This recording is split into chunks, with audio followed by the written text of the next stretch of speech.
Welcome to the Triathlon Nutrition Academy podcast, the show designed to serve you up evidence-based sports nutrition advice from the experts.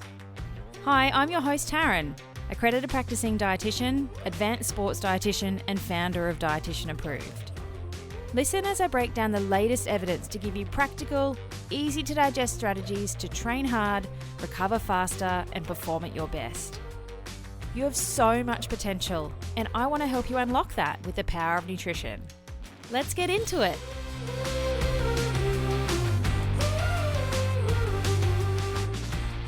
Now, my guest today needs absolutely no introduction. She's one of the world's most successful triathletes of all time, with an 18-year professional racing career under her belt, both in the ITU circuit and full distance events. It is Liz Blatchford. Welcome. Hey, Taryn. Thank you. Thanks for having me here. You're welcome.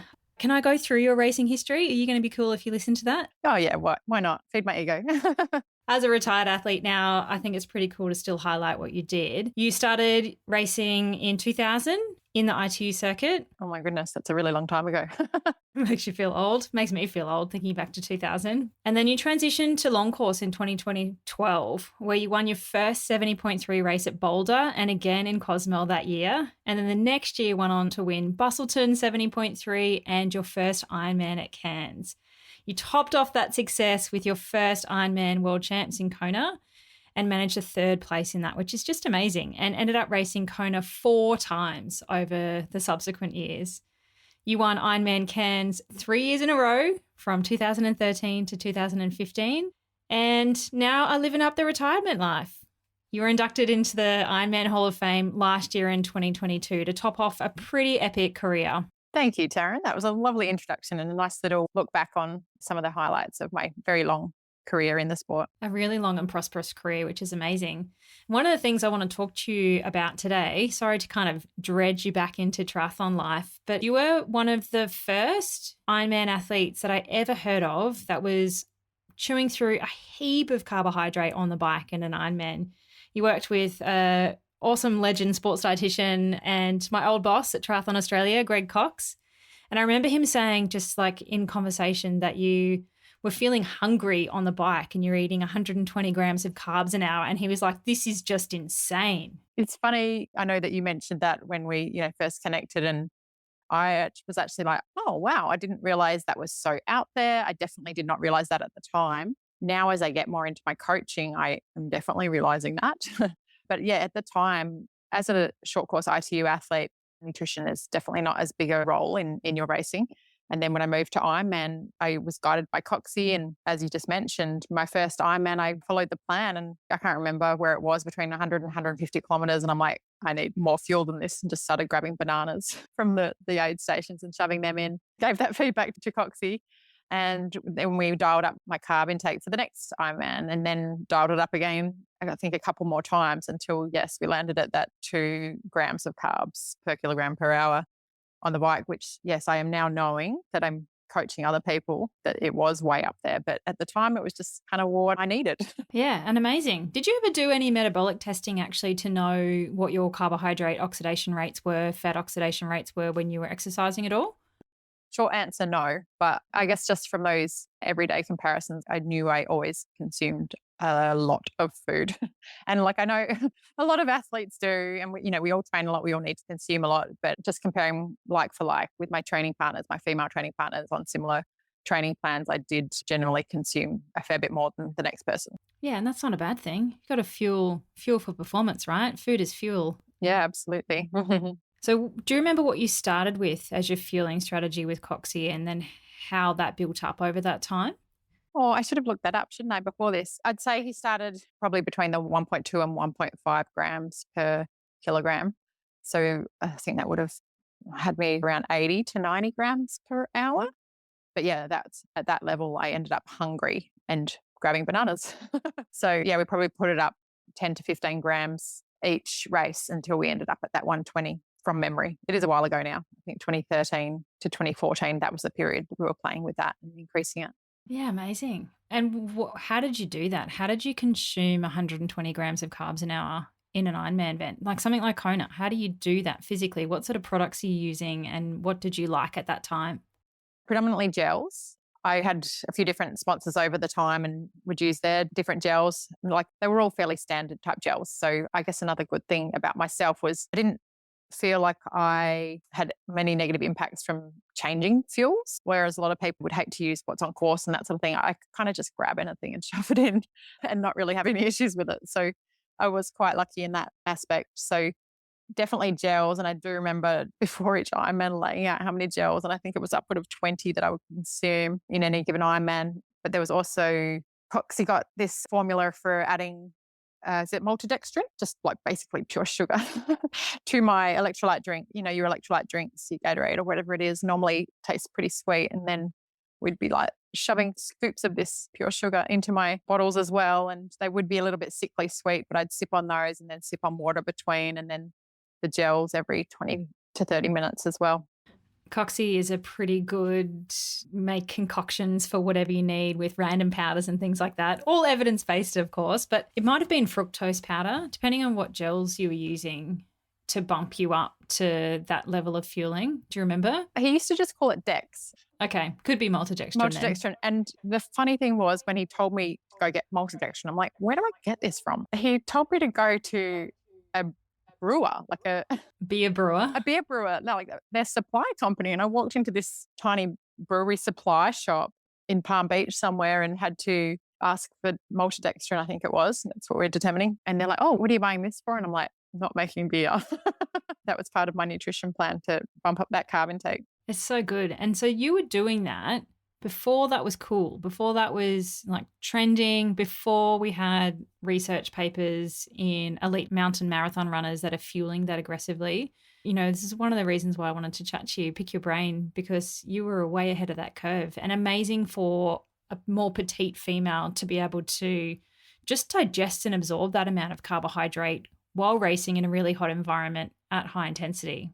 Yeah, look, I think the first thing I would say in response to that is that, I don't know, I just kept things really simple and relied on the people around me. So I used people like Coxie because they were the best in their field, and I probably didn't follow the trends or know what was what. And I just trusted those professionals, and if it worked, it worked. So I wasn't really aware that that was a trend, or now sort of in later years, now that I'm getting into my coaching, and I definitely, obviously I'm advising other people more and doing more reading myself, and yeah, aware of that research that, you know, is saying that these best performances are going to come from people that can handle these huge amounts of carb intake.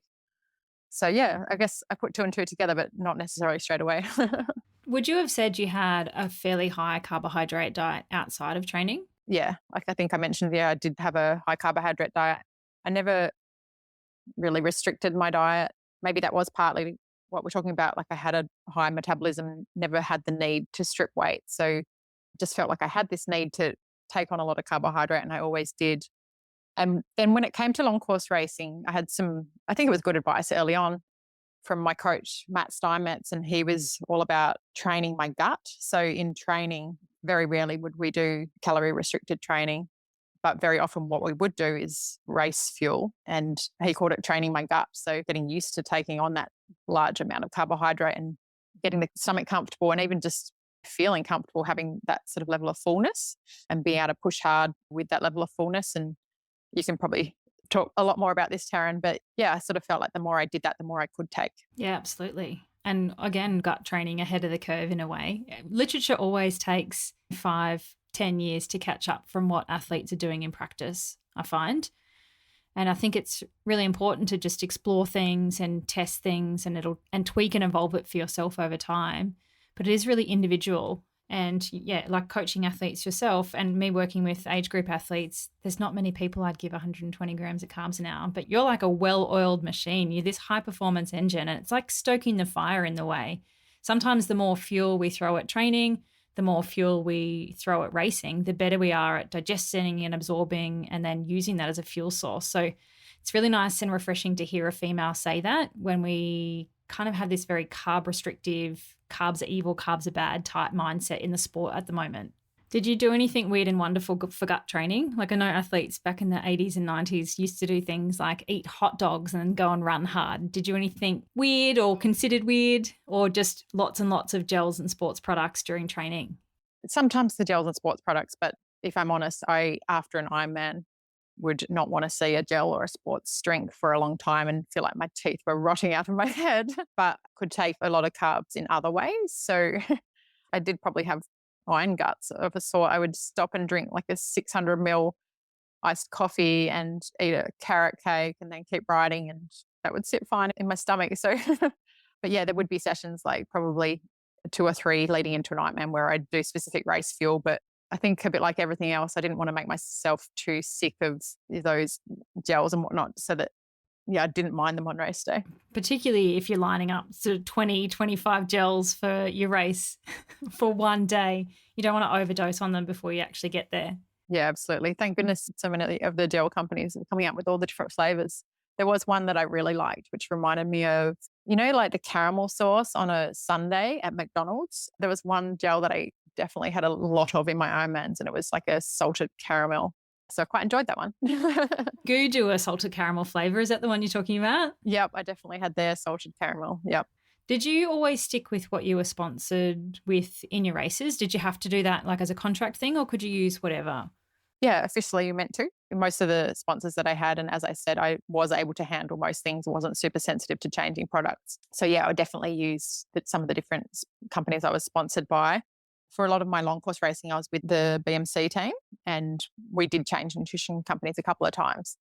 But yeah, I was able to use their gels, but then sometimes, like I said, just with the different flavors, I used the flasks, the gel flasks. So yeah, it wasn't always noticeable what was in which brand of whatever products you've got in there. So yeah, I did sometimes mix it up and put those salted caramel or something like that, something to look forward to, or just a change on the palate halfway through consuming 20 gels.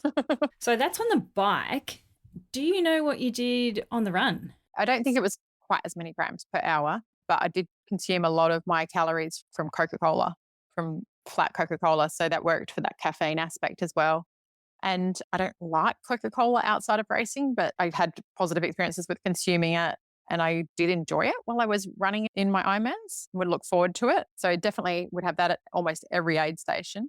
I couldn't give you a number of how many grams of carbs I would be consuming because, as you know, plenty of it lands all over you. And occasionally when you get it mixed up with water, it'll land in your eye.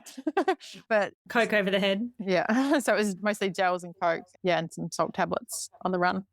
It's amazing how good Coke is at that point in a race. Like, yes, it's not a very dietitian approved food outside of endurance exercise, but it's caffeine, it's liquid, it's carbohydrate, it's electrolytes, and it tastes different. So particularly after you've smashed gels on the bike, just that palate cleanser can be super useful. Yeah, that's exactly it. That flavor of cola at that point I really enjoyed, whereas I don't really enjoy cola outside of racing. But even now, if I have a sip of cola, it's taking me straight back to the middle of a run in an Ironman. Oh, no. Good or bad? Oh, mixed bag. You do that many Ironmans and they're not all going to be good. Yeah, totally. Did you ever do any solid foods in an Ironman event? Not as part of a strict part of my plan, but I did after I consumed bananas in those early ones because I was hungry. And then sometimes I would have this feeling of not low in calories, but just empty in the stomach. And, as I said in training, I would eat carrot cake or whatever. And I knew that a banana would be fine to sit in my stomach. If I had that sort of empty feeling, I would grab half a banana and shove it in. But it was never an essential part. I don't think half a banana would really register in the equation of 20 gels. No, it doesn't touch the sides. Yeah, but just for that type feeling, I did occasionally grab one. Did you do any Vegemite sandwiches or anything like that? Very Australian, high sodium? No, I did Vegemite toast before racing, on the morning of racing, but no sandwiches whilst racing. Yeah, cool. And what are you doing with yourself now, Liz? So I'm coaching athletes now, and I'm really enjoying that. I've built that up over the last year. Over 10 years now, I've coached people, but whilst I was racing myself, it was a couple of friends and sponsors and things like that I did on the side. Then after retiring, continued at that level. It was sort of 4 to 5 athletes, and I took up high school teaching. But then about a year ago, I was enjoying the 5 athletes I did have a lot, and just sort of had that thought process that I'm 3 years retired, have a lot of knowledge, and I enjoyed the coaching. So ended up linking up with Tim Reed and coming under his RPG coaching. So yeah, over the last year, I built that coaching business up, stepped away from teaching for now, And it all works really well with my life at the moment. My kids are school age and preschool. So as you know, Taryn, the short days. But yes, I'm coaching at the moment. And that's my main gig, as well as parenting, obviously. And I'm really enjoying the coaching and enjoying being back more and more involved in triathlon. Probably 2 years after I retired of being super involved. COVID obviously hit as well, and there wasn't a lot of races on anyway. So that timing worked well. And as races are picking back up, I'm also finding that fire again to be excited about triathlon, but via my athletes. Yeah. I do feel a little bad talking to you about triathlon now, like after so many years out of the sport. I wasn't sure whether you'd be like, I don't want to do this, or if you are actually like ready to talk about triathlon again. No, absolutely. Yeah. As I said, I'm throwing myself more back into it. I'm coaching a few pros now as well and some new pros.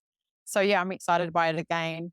My age groupers excite me too, actually. They're also lovely and so grateful. And yeah, some that are definitely pushing that pointy end of the age group field too. So they all excite me for different reasons. And yeah, I'm really enjoying it and enjoying being back in the sport, heading to more races. And yeah, I'm happy to be here. That's good. That's good. Is there anything that you would have done differently? Like looking back on your amazing 18-year career of racing as a professional athlete, is there anything that you would have changed?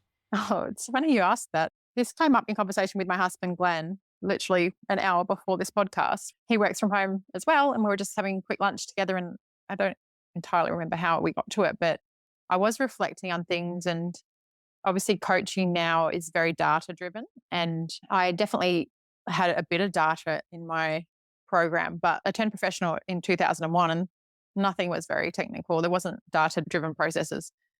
And then, you go on through your sport and you're like, oh, it's working. Do I really need to incorporate data? And I did more so throughout my Ironman career, but compared to what a lot of my athletes do these days, it wasn't even that much. So yeah, we were just reflecting on that and wonder how that would have changed things. But yeah, whether or not that technology was around at that time too. I know some of it was, but I was also knowing I was nearing the end of my career and probably a little lazy to indulge in it and spend the time getting to know it. Sometimes data is power and sometimes data is debilitating. Like obviously you had an amazing career without it. And if it sounds like you understand your body really well and you're in tune with that too. So you probably were really good at communicating that feedback back to your coach to still have the same effect. I find age groupers, no offense guys, are so data hungry and they just get blinded by things and it completely drives everything they do on a day-to-day basis, and they're probably not that in tune with their actual body and how they're feeling. Yeah, I think you've hit the nail on the head there. And I do try and encourage some of my athletes, especially the ones that are pushing to go pro, is to not entirely rely on those devices and those numbers all the time and just get to know your body. So for whatever given reason, and I think being females as well, sometimes our hormones have a role that things aren't exactly as they were prescribed or as you expected. And you need to sort of have that self-awareness to adapt on the run.